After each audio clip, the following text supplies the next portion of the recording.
भगवान ने जीवन दिया है हमें। अच्छा, ईश्वर का दिया हुआ सबसे अनमोल तोहफा क्या है?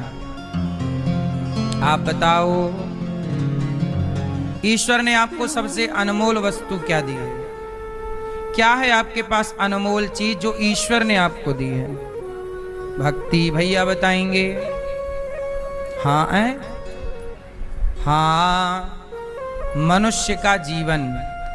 ईश्वर ने सबसे अनमोल चीज हमें दी है, मानव का शरीर। 84 लाख योनियों से निकालकर प्रभु ने हमें मनुष्य का शरीर दिया। अब इस शरीर को पाकर हम सब कुछ पा सकते हैं। सबसे बड़ी बात क्या है? शरीर पाना। वो हमने पा लिया। अब इस शरीर को पाकर कामयाबी पालो, अच्छे कर्म करके देवता बन जाओ। इसी शरीर को पाकर अच्छे कर्म करके प्रभु राम भगवान हो गए। नहीं, अच्छे कर्म ना। अब रावण भी तो पाया था मानव शरीर, पर बुरे कर्म करके राक्षस हो गया। लोग पुतले जला रहे हैं। भाई, कर्मों से ना महान बना और कर्मों से डाउन हो गया। अच्छे कर्म किए भगवान कृष्ण ने तो भगवान है, और बुरे कर्म किया कंस ने तो डाल से। जैसे पत्ता पीपल का पत्ता पीपल से चिपका है, पर जब वो पत्ता टूटता है ना तो फिर उस डाल तक कभी नहीं पहुंचता है। हवा का झोंका पता नहीं उस पीपल के पत्ते को कहां कहां ले जाती है। ऐसे ही मानव शरीर एक बार मिला है। अब इस मानव के शरीर से जब जैसे ही आप वापस जाओगे, पता नहीं कि कर्मों की हवा हमें कहां कहां ले जाए, किस किस योनि में डाले। ये कर्मों का हिसाब कोई समझता तो है नहीं। इसलिए आज मानव का शरीर मिला है, इसका लाभ उठा लीजिए। मानव का शरीर निंदा चुगली करने के लिए नहीं, छल कपट करने के लिए नहीं, भगवान का चिंतन करने के लिए है। अच्छे कार्य कर लो, प्रभु का चिंतन। जैसे हमारी मैया जी सुंदर सी कथा सुन रही हैं, और सबसे अच्छा काम मैया जी ही कर रही हैं। श्रीमती धनुबेन पटेल जी जो कथा सुन रही हैं, इससे अच्छा क्या काम होगा। और इनके पुत्रों को धन्यवाद कि अपनी माँ को कथा सुना रहे हैं। आजकल माँ इच्छा करे कि हमें वृंदावन जाना है, कथा सुनना है, थोड़ा गौदान करना है, दान पुण्य। कुछ बच्चे ऐसे होते हैं रोक देते हैं, मत करो। कुछ बच्चे होते हैं इतना खर्चा, पर आप जैसे बेटे हैं कि अपने माँ का सपोर्ट कर रहे हैं और माँ को लेकर आए, ये बड़ा पुण्य का कार्य है। बेटे अच्छे मिल जाएं आज के युग में, ये भी तो बड़ी कृपा है ना मेरी माँ। अच्छे बेटे आज के युग में कहाँ हैं? अभी हमारी एक माँ 2-3 दिन पहले बीमार पड़ गई, हॉस्पिटल गई, आईसीयू में भर्ती हैं। होश नहीं था लगभग 2 दिन तक। मैया बेहोश थी, कोमा में थी, ये समझ लीजिए। 2 दिन बाद भी होश आया। माँ ने पूछा घर से कोई आया? कोई आया हो तो कहें। कोई नहीं आया। 3 बेटे हैं मैया के। गौरी गोपाल आश्रम में जो माताएं रहती हैं उनमें से एक माँ बीमार पड़ी, कोमा में गई, फिर वापस अब होश है मैया को, अब ठीक है। हम तुरंत हॉस्पिटल लेकर गए मैया को। अपने एक बेटा माँ को देखने तो आया और देख के चला गया। हमने कहा ले जाओ माँ को, सेवा कर लेना, थोड़ा टाइम बचा है। बेटे ने मना कर दिया। 2 बेटे तो आए ही नहीं, कोई आने को तैयार नहीं।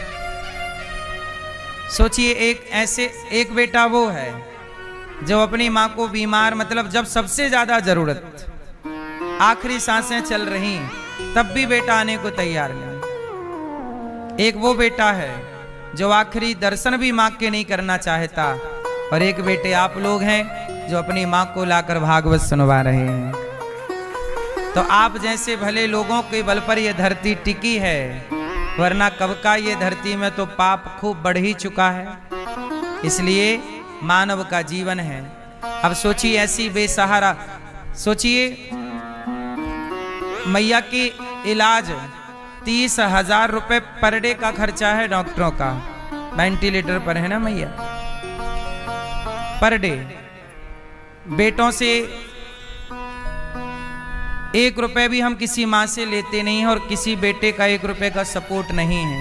आप लोगों के सहयोग के बल पर यहाँ 300 माताएं रहती हैं, उनकी बीमारी आने पर तुरंत इलाज सब फ्री।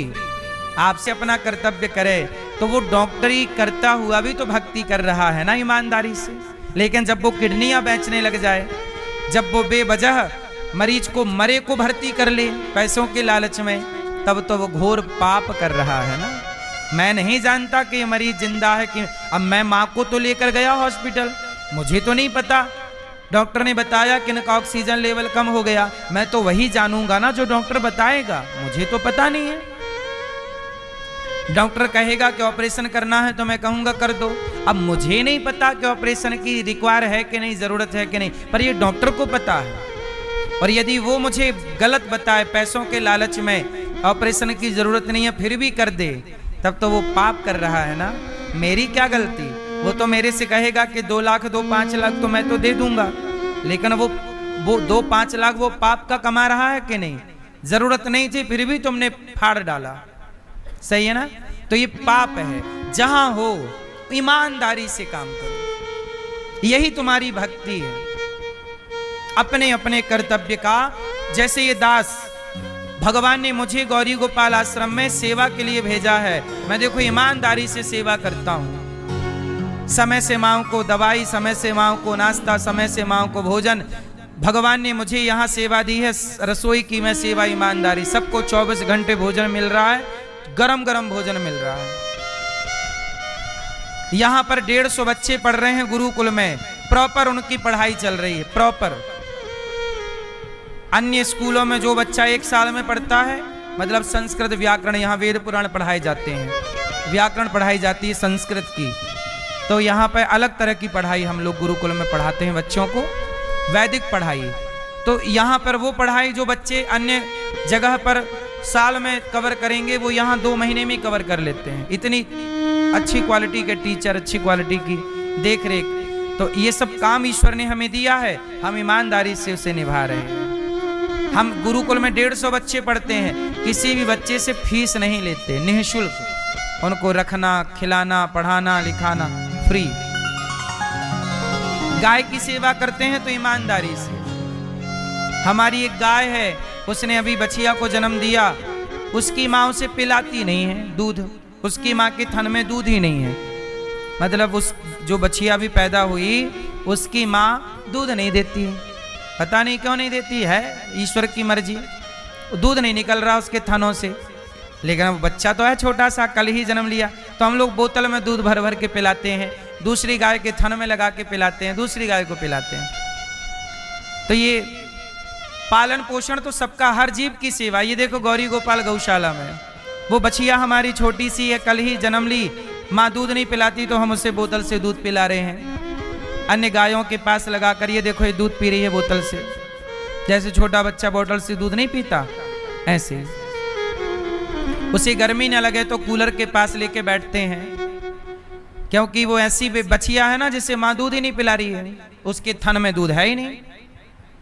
तो सब तरह की बातें हैं। गाय की सेवा करते हैं, गाय को भी समस्याएं रहती हैं, बहुत सारी बीमारियां रहती हैं। गायों में भी जैसी समस्या माँ में होती है ना, वही समस्या कई बार गाय में भी होती है। गाय भी तो एक माँ है और समस्याएं सबके हो सकती हैं।